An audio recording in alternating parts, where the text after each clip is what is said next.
As a new player, there is a lot that you have to learn when you first start playing SUPERVIVE. There are items, powers, hunters, and more that will be covered all on the channel if they haven't been already. But today, we are going to shift our focus to the boss objectives, more specifically, soul bosses. Currently, 2 soul bosses spawn on the first night of the game at random locations across the map. Soul bosses give one of a variety of soul powers that are indicated by the icon on the map as well as the top of your screen. When fighting a soul boss, there are 3 phases. The first phase gives 2 green armors after completion. The second phase can level you up if you aren't at the level cap of the day if it is started when the level cap changes, and the last phase will spawn the soul that will drop once it emerges from the ground. Because a soul boss can give you so much more than a team-wide boost in power, it is important to know how good each soul power is so that if you are weak, you can prioritize defeating the first phase of the boss to get green armors to get back into the game. So let's go over what each soul does and place them on a tier list. Alright, so starting off with Damage Soul, we are going to be putting that at the very bottom of the list. This soul causes your attacks to deal a lingering 60 damage after your last strike. It may sound really crazy on paper, but almost every other soul power gives you more bang for your buck.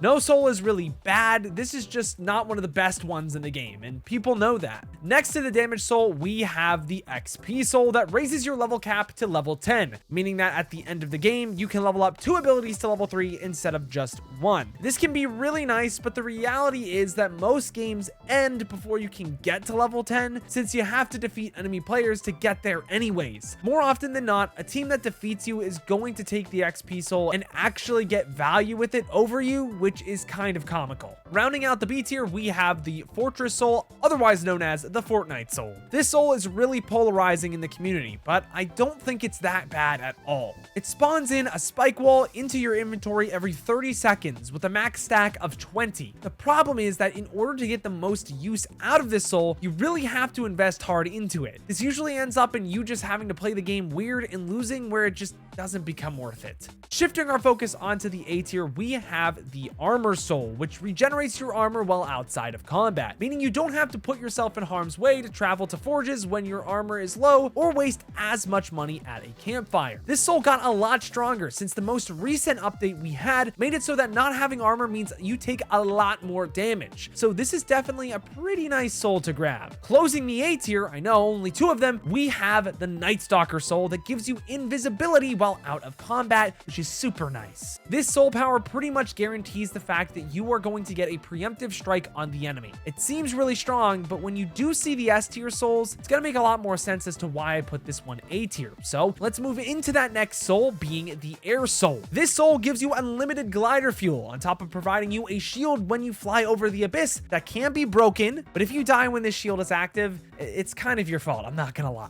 The reason I really like this soul is because realistically, the way you will lose fights when you are ahead in the game is by one of your teammates just getting spiked. If you can mitigate that with a powerful soul, it's much harder to lose. Imagine never running out of Vive brew though, and having all of your brew apply a lingering heal effect over time after consumption. Sounds crazy?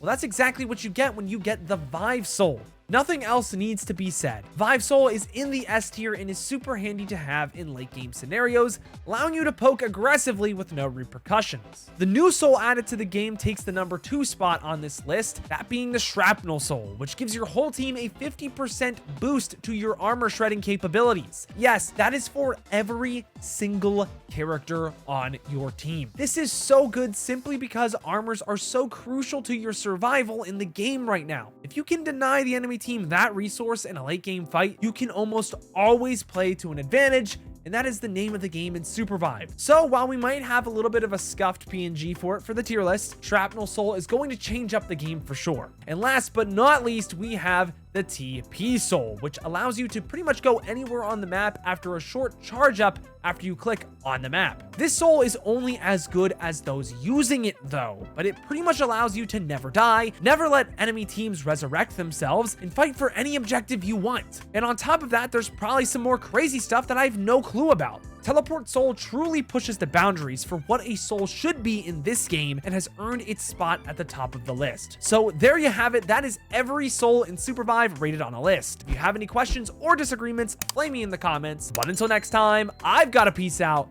and Paz out. I'll see you in the next one.